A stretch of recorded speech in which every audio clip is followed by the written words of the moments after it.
we need to take a look into the future. There are 4 things to consider in terms of attitude. One is how you feel about the past. Best advice I can give you on that is treat the past as a school. Let it teach you the mistakes you've made, the things that went wrong, the things that didn't work. Don't use the past as a burden to carry, and don't use the past as a club to beat yourself to death. Past losses, past failures, past mistakes. But let the past be a school. Tough school maybe. We've all been through some tough stuff. So if you feel good about the past, draw from it for experience and let it teach you. Then next is how you feel about the future. We've got to have the future well designed. The future is called the promise. And here's what we teach in our leadership series. The promise of the future can be an awesome force for your own future. The promise of the future, designing the future. There's 2 ways to face the future. One is with apprehension, and the other is with anticipation. I promise you, in my travels around the world, most people face the future with apprehension. And here's why. They don't have it well designed. They've sort of left that up to someone else to fix. But here's the best way to face the future, with anticipation. And you can face the future with anticipation if the future is clear, if the future is well designed. And I would like to have you consider some thoughts with me that help me to really change my future by giving it some thought and some consideration. And here it is. In setting goals, it's very simple. Number 1, decide what you want. You just take a little time. You sit down and say, what do I want? What kind of skills do I want? What kind of income do I want for the future? What would I like? Where would I like to go? Places I'd like to visit. Habits I'd like to acquire. Skills I'd like to have. You just take a little time to think about what you want. Economics, friendships, people you'd like to meet, places you'd like to go. You just take some time. And then I suggest, when you've thought about what you want for the future, make a list. Just jot it all down. It's really a very simple process. And then here's number 3. Keep all the old lists. I'm telling you, this served me so well, keeping my old list of goals. I look back now 10, 20 years ago at goals I set, lists I made, and I smile now because here's what I thought was so important, 20 years ago. Now some of those things aren't even on my list. I've got a new list. I've grown. I've changed. I've matured. But I give you that advice. Decide what you want. Number 2, write it down. Number 3, keep the old lists. And then here's number 4. When you get something that's on one of these lists, check it off. Part of the fun of having a list is checking it off. And then if you can add some drama to checking it off, see, that's what really helps. I set a goal to go to Spain many, many years ago. And when I finally made my first trip to Spain, I had that journal with me that had that list in it. And while I had my journal on my lap, waiting for the wheels to touch down in Madrid, I waited until the wheels touched the runway, and I checked it off. Just adding a little drama. So, part of the fun of having a list is checking it off. Now, here's what's important about the lists and designing your future. If the future gets clear, the price gets easier. Because you got to remember, for every promise, there's a price to pay. Everybody's got to pay the price. Everybody's got to do the deal. Everybody's got to do the disciplines. Everybody has to pay. But here's what I've discovered. If the promise is clear and powerful, the price is easy to pay. The price is some classes. The price is a few books. The price is a few disciplines. The price is finding something that'll make your life better, make you grow, make you change, make you develop. So the first part of the key is to design the promise. Then, what is the price to pay? I'm telling you, the price will be easy. Anybody in my audience can pay it, no matter where you are, where you come from. Color doesn't matter, religion.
religion doesn't matter, where you grew up doesn't matter, circumstances don't matter. I'm telling you, if you'll make the promise of the future clear for yourself, the things you want, the places you want to go, the things you want to have, the person you want to become, the skills you want, the homes you want, the future you want, the friends you want, all of the values of life that you could possibly want. If you'll make that clear, make those lists, and be serious about it, I promise you it's an easy price to pay. Anybody can pay it. And the best advice I can give you is, if I can do it, you can do it. Farm boy from Idaho, raised in obscurity, I changed my life, turned it upside down, turned it all around, found economics, found future, found promise, and if I can do it, you can do it. So, start setting your goals and see if you can't get a better excitement going for the things you want to accomplish for the future. One of the major reasons for setting goals is for what they make of you in achieving them. My teacher advised me when I first got started at age 25, he said, "Jim, why don't you set a goal to become a millionaire?" He said, "It's got a nice ring to it. You know, enough zeros to impress your accountant." And he said, "I'm here to help you. You're only 25 years old. You've been to 1 year of college. You've got a beautiful family, every reason to do it. Why don't you set a goal to become a millionaire?" And he said, "Here's why." And I thought, he doesn't need to teach me why. Wouldn't it be nice to have $1 million? He said, "No, then you'll miss it." He said, "Here's why. For what it will make of you to achieve it." I'm telling you, that statement changed my life.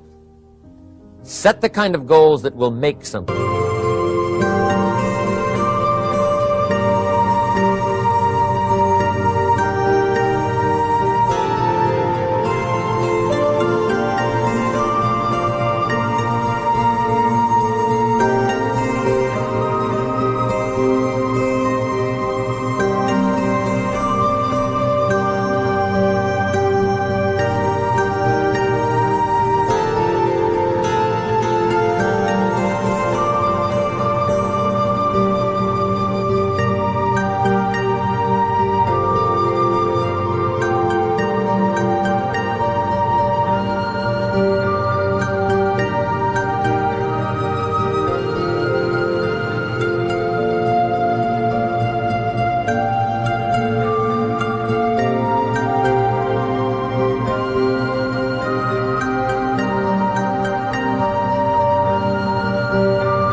Of you to achieve them.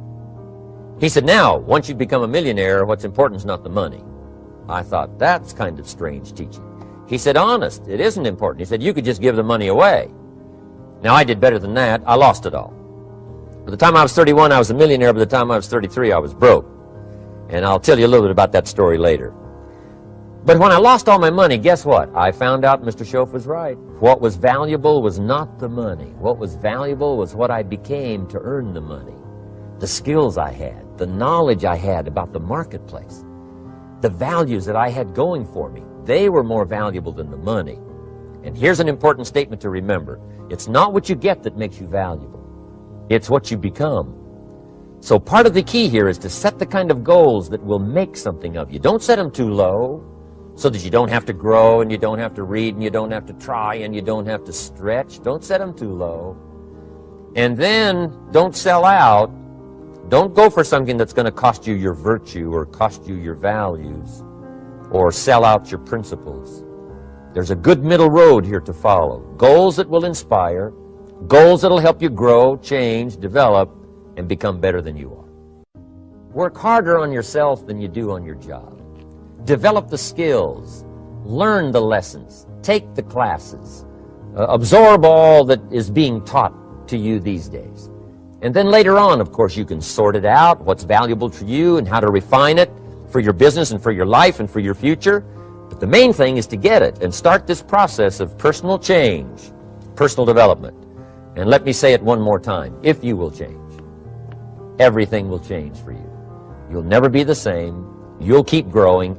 As you look back on a few months, look back on a few years, you won't believe the progress you can make. Economically, your relationship with your family, your friends, and whether you're in sports or economics or whatever, I'm telling you, that whole process of committing yourself for personal change, personal value, can really make your life unique and worthwhile.